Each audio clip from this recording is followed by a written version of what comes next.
Teachings of Lord Caitanya by His Divine Grace, A.C. Bhaktivedanta Swami Prabhupāda. Chapter 14. The Ecstasy of the Lord and His Devotees. The symptoms of highly developed devotional service, which are exhibited by the pure devotees, are sometimes imitated by those who are not actually pure devotees. This is described in Bhakti-rasamrita Sindhu. Without devotional service to Krishna, one may have some motive in exhibiting such symptoms, but it should be known that the symptoms are not actual. Sometimes those who are not conversant with the science of devotional service are captivated by the exhibition of ecstatic symptoms. But those who are in knowledge of the science of devotional service do not accept such symptoms as the all-in-all. These symptoms only mark the beginning of devotional service. That is accepted by learned devotees. According to the various divisions and gradations of devotees, permanent devotional situations can be divided into 5 categories. 1. Peacefulness. 2. Service to Krishna. 3. Friendship with Krishna. 4. Parental affection toward Krishna. And 5. Conjugal love for Krishna.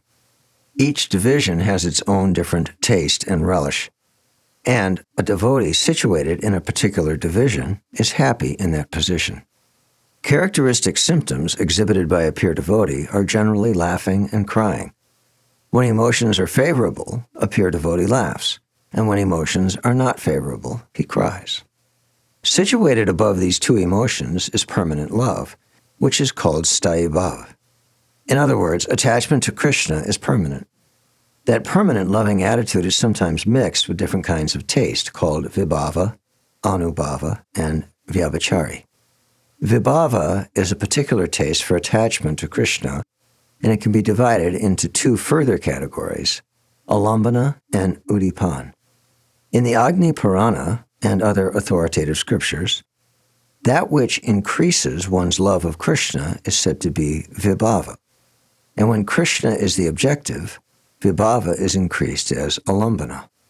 Udipana is induced by Krishna's transcendental qualities, his activities, his beautiful smiling face, and the aroma of his body, the sound of his flute, the sound of his conch shell, the marks on the bottoms of his feet, his dwelling place, and his paraphernalia of devotional service, such as tulsi leaves, devotees, ceremonial performances, and Ecstasy.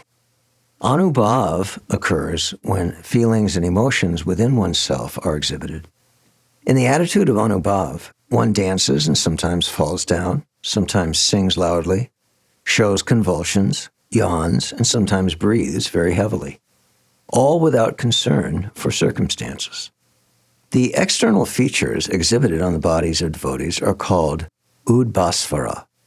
The vyabhichari symptoms are 33 in number, and they primarily involve words uttered by the devotee and different bodily features. These different bodily features, such as dancing, trembling, and laughing, when mixed with the vyabhichari symptoms, are called sanchari. When bhava, anubhava, and vyabhichari symptoms are combined, they make the devotee dive into the ocean of immortality.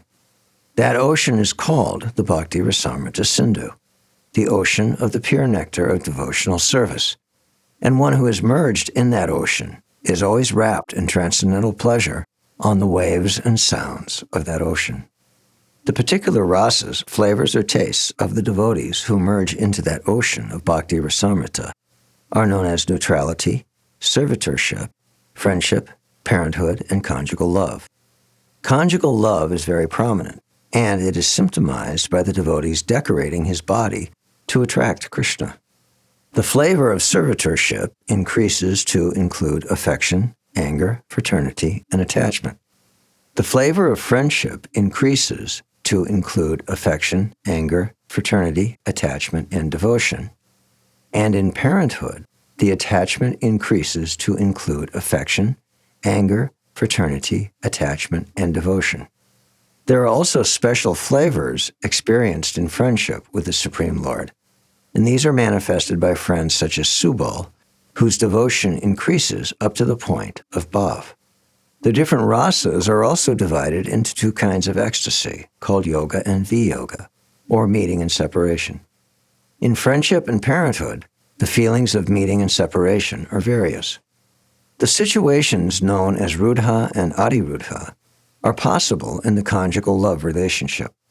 Conjugal love exhibited by the queens at Dwarka is called rudha, and conjugal love exhibited at Vrindavan by the damsels of Braja is called adirudha.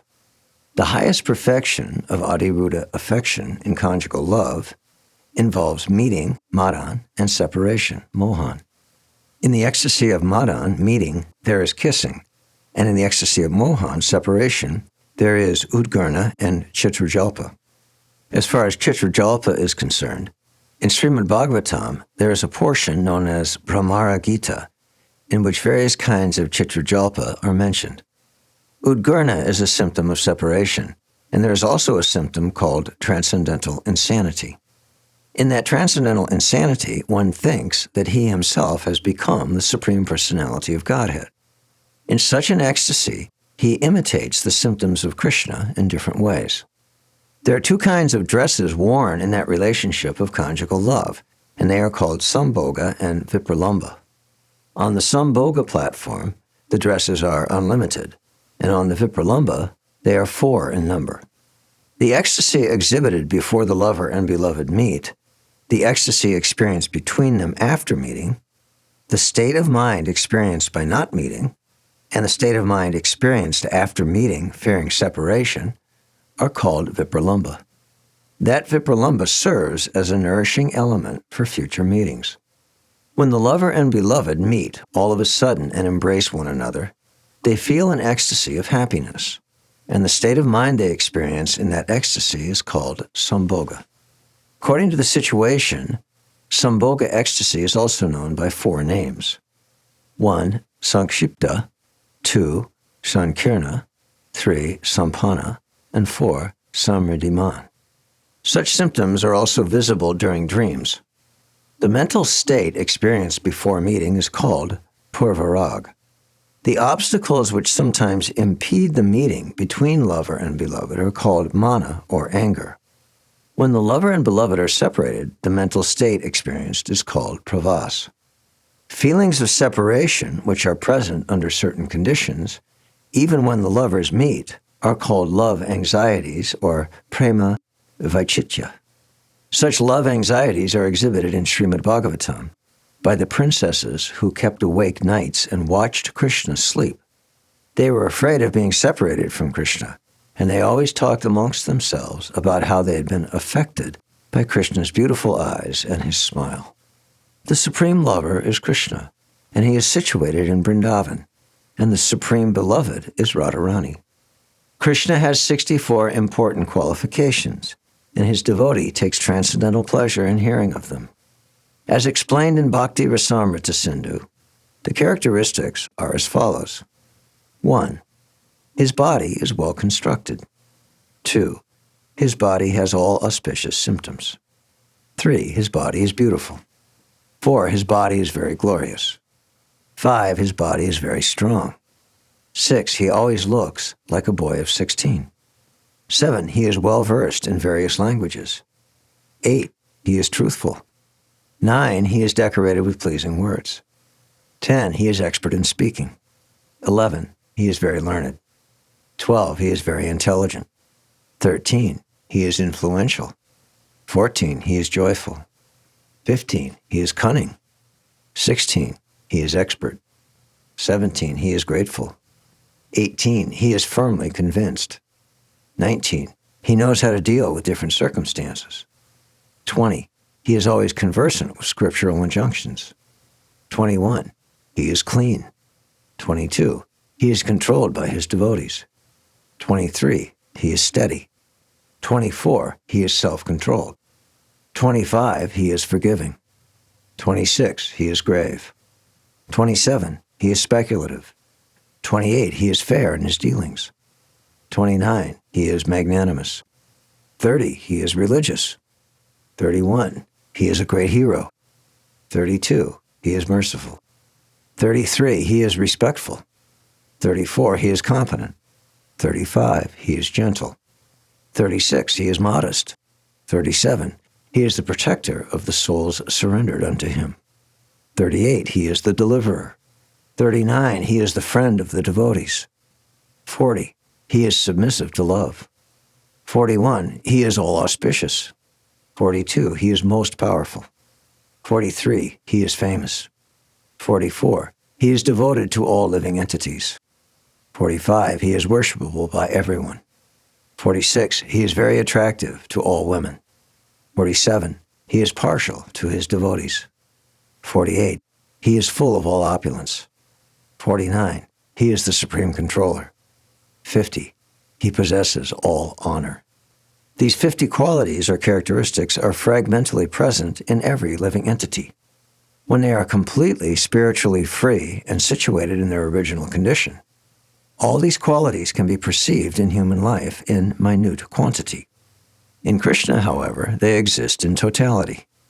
There are 5 other transcendental qualities mentioned below, which can be seen in Vishnu, the Supreme Lord, and partially in Lord Shiva also, but they are not visible in ordinary living entities. These characteristics are as follows. 1, he is always situated in his original condition. 2, he is omniscient. 3, he is evergreen or always fresh. 4, he is eternally blissful. 5, he is conversant and is the master of all perfection. Besides these 5 transcendental characteristics, there are 5 others which can be seen in the spiritual sky, especially in the Vaikuntha planets where Narayan is the predominating deity. These are 1, he has inconceivable qualities. 2, he is able to sustain innumerable universes. 3, he is the seed of all incarnations. 4, he grants the highest perfection to those enemies whom he kills. 5, he is the most attractive of self-realized persons. The above-mentioned qualities and characteristics, which total 60 in number, are visible up to the platform of Narayan. However, Krishna has 4 special qualities, which are: 1, he is able to manifest wonderful pastimes.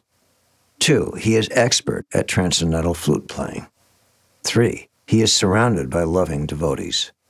4, he possesses unparalleled personal beauty. Thus, Krishna has 64 transcendental qualities. Srimati Radharani has 25 transcendental qualities, but she can control even Krishna by them. Her transcendental qualities are as follows. 1, she is sweetness personified. 2, she is a fresh young girl. 3, her eyes are always moving. 4, she is always brightly smiling. 5, she possesses all auspicious marks on her body. 6, she can agitate Krishna by the flavor of her person. 7, she is expert in the art of singing. 8, she can speak very nicely and sweetly. 9, she is expert in presenting feminine attractions. 10, she is modest and gentle. 11, she is always very merciful. 12, she is transcendentally cunning. 13, she knows how to dress nicely. 14, she is always shy. 15, she is always respectful. 16, she is always patient. 17, she is very grave. 18, she is enjoyed by Krishna. 19, she is always situated on the highest devotional platform. 20, she is the abode of love of the residents of Gokula. 21, she can give shelter to all kinds of devotees. 22, she is always affectionate to superiors and inferiors. 23, she is always obliged by the dealings of her associates. 24, she is the greatest amongst Krishna's girlfriends. 25, she always keeps Krishna under her control. Thus, Krishna and Radharani are both transcendentally qualified, and both of them attract one another. Yet in that transcendental attraction, Radharani is greater than Krishna, for the attractiveness of Radharani is the transcendental taste in conjugal love. Similarly, there are transcendental tastes in servitude, friendship, and other relationships with Krishna. These can be described with reference to the context of Bhakti Rasamrita Sindhu. Persons who have been thoroughly cleansed by devotional service and are always joyful, being situated in elevated consciousness, who are very much attached to the studies of Srimad Bhagavatam, who are always cheerful in the association of devotees, who have accepted the lotus feet of Krishna as the ultimate shelter of their lives, and who are pleased to perform all details of devotional service, have in their pure hearts the transcendental ecstasy of attachment. When that ecstatic state of being is enriched with love of Krishna and the transcendental experience, one gradually attains to the mature oneness of spiritual life. Such spiritual life is not possible for those who are not situated in Krishna consciousness and devotional service. This fact is further corroborated in the Bhakti-Rasamrita Sindhu, wherein it is said, "It is very difficult for the non-devotee to understand the taste of devotional service. Only one who has completely taken shelter of the lotus feet of Krishna and whose life is merged in the ocean of devotional service can understand this transcendental pleasure." Lord Caitanya thus explained briefly the transcendental situation and spiritual enjoyment of life, and he taught that the first stage of perfection is to become a religious man in the ordinary sense, as known in the material world. The second stage of perfection is to become materially rich. The third stage of material perfection is the attainment of complete sense enjoyment, and in the fourth stage there is knowledge of liberation. Above this platform are those on the fifth stage, who are already liberated and who are established in Krishna consciousness or devotional service to the Lord. In the highest perfection of devotional service in Krishna consciousness, one experiences the taste of the ecstasy of spiritual relish. The Lord then told Sanatana Goswami that he had previously taught his younger brother Rupa Goswami at Prayag, Allahabad. The Lord assured Sanatana Goswami that he had empowered Rupa Goswami to spread the knowledge he had given him. The Lord then similarly ordered Sanatana Goswami to write books on the transcendental loving service of the Lord, and he authorized him to excavate the different sites of Krishna's pastimes in the district of Mathura. Sanatana Goswami was also advised to construct temples in Vrindavan and to write books on the principles of Vaishnavism, as authorized by Lord Caitanya himself. Sanatana Goswami executed all these desires of the Lord. He constructed the temple of Madan Mohan at Vrindavan, and he wrote books on the principles of devotional service, such as Hari Bhakti Vilas. Lord Caitanya further taught Sanatana Goswami how one can live in the material world while being in a complete relationship with Krishna, and he also taught him that there is no necessity for dry renunciation. The purport of these instructions is that in the present age there are many persons who accept the renounced order of life, but who are not spiritually advanced. Lord Caitanya did not approve of one's accepting sannyas without having perfect knowledge of Krishna consciousness. Actually, it is found that there are many so-called sannyasis whose actions are below those of ordinary men, but who pass themselves off as being in the renounced order of life. Lord Caitanya Mahāprabhu did not accept such hypocrisy. He taught Sanatana Goswami to write elaborately on the subject of devotional service in his different books. The perfectional stage of spiritual life, which one can experience even while being in the material world, is described in the 12th chapter of Bhagavad Gita as follows. One who is not envious, but who is a kind friend to all living entities, who does not think himself a proprietor, who is free from false ego and equal both in happiness and distress, who is always satisfied and engaged in devotional service with determination, and whose mind and intelligence are in agreement with me. He is very dear to me. He for whom no one is put into difficulty, and who is not disturbed by anxiety, who is steady in happiness and distress, is very dear to me. A devotee who is not dependent on the ordinary course of activities, who is pure, expert, without cares, free from all pains, and who does not strive for some result, is very dear to me. One who grasps neither pleasure or grief, who neither laments nor desires, and who renounces both auspicious and inauspicious things, is very dear to me. One who is equal to friends and enemies, who is equipoised in honor and dishonor, heat and cold, happiness and distress, fame and infamy, who is always free from contamination, always silent and satisfied with anything, who doesn't care for any residence, who is fixed in knowledge and engaged in devotional service, is very dear to me. He who follows this imperishable path of devotional service and who completely engages himself with faith, making me the supreme goal, is very, very dear to me. Even if one is not situated in such a transcendental position, if he simply approves of such a transcendental life, he also becomes very dear to Krishna. In Srimad Bhagavatam, it is stated that a devotee should always remain dependent on the mercy of the Supreme Lord, and that as far as his material necessities are concerned, he should be satisfied with whatever is obtained without endeavor. In this regard, Shukadeva Goswami advised that a devotee should never approach a materialistic person for any kind of help. As far as one's bodily necessities are concerned, one can pick up torn clothing out of the street, can take fruits offered by trees, can drink water which flows from rivers, and can live in a cave constructed by nature herself. Even if one is unable to do all these things, he should nonetheless completely depend on the Supreme Lord, understanding that the Supreme Lord provides everyone with food and shelter. One should understand that the Lord will never fail to care for his devotees who are fully surrendered unto him. In any case, the devotee is always protected, and therefore he should not be at all anxious for his maintenance. Sanatana Goswami thus inquired into all phases of devotional service, and Lord Caitanya taught him most confidentially from the authoritative scriptures like Srimad Bhagavatam. The Lord referred also to the Vedic literature known as Harivamsha, which gives information about the transcendental abode of Krishna. This information was disclosed by Indra when he offered his prayers after being defeated upon challenging the potency of Krishna. In the Harivamsha, it is stated that although birds and airplanes can fly, they cannot reach the higher planetary systems. The higher planetary systems begin with the Sun planet, which is situated in the middle of the universe.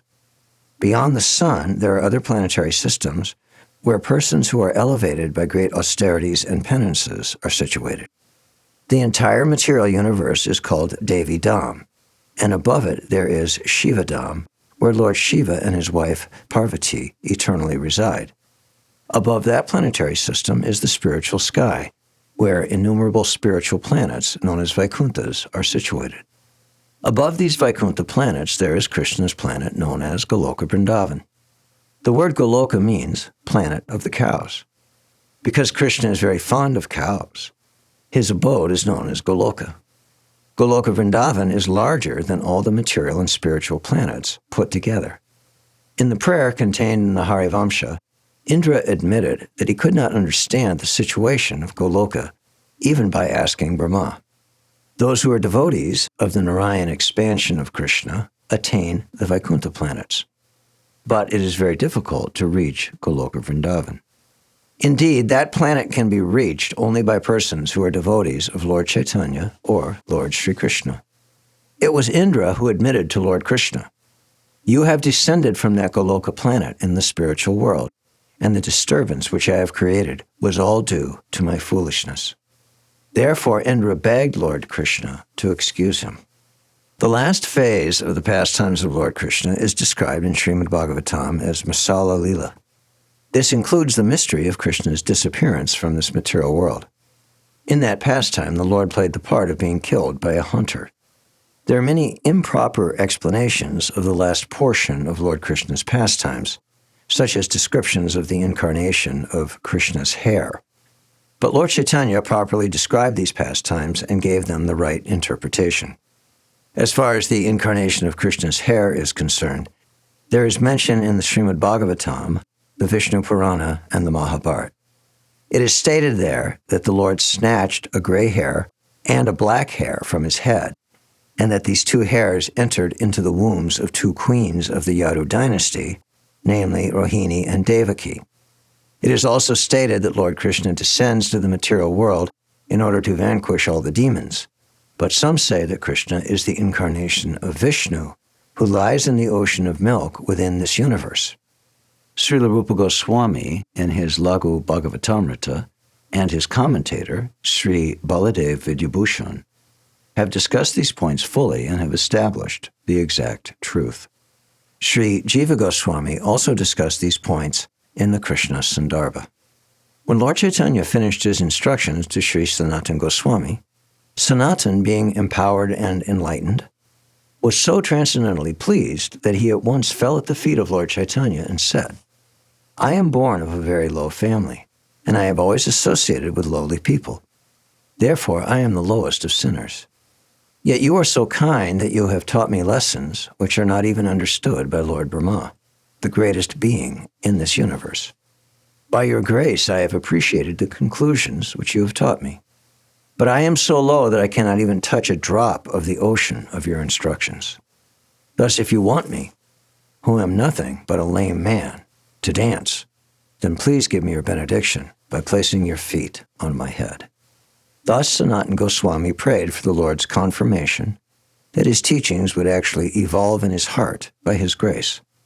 Otherwise, Sanatana knew that there was no possibility of his being able to describe the Lord's teachings. The purport of this is that the acharyas, or spiritual masters, are authorized by higher authorities. Instruction alone cannot make one an expert. Unless one is blessed by the spiritual master, or the acharya, such teachings cannot become fully manifest. Therefore, one should seek the mercy of the spiritual master, so that the instructions of the spiritual master can develop within oneself. After receiving the prayers of Sanatana Goswami, Lord Caitanya placed his feet on the head of Sanatana and gave him his benedictions, so that all his instructions would develop fully. Thus the Lord described the ultimate stage of love of Godhead. Lord Caitanya said that such a description cannot be given very elaborately, but that he had informed him as far as possible. The conclusion is that anyone who attentively hears these discourses and instructions of Lord Caitanya to Sanatana Goswami very soon attains to Krishna consciousness and engages in devotional service to the Lord. Thank you for listening. For more, click here.